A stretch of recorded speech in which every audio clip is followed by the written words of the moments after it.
บ่มีมาไทยตามสาวหมอลำในเดินทางก็ลายเองน้ำเขตแหวงอุบานไปลำก้อนต่างแดน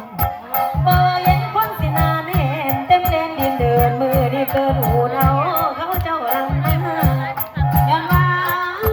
ย้อนสาวท่าแก่กาเพื่อแผ่พลาผลจังบอกคนมาโอมสวยทำที่ทำเลยเสียงสวนเซลส้มซองกับน้องเขาเมืองกับคำแข้งคือเขาคนมาเต่าแต่งงาน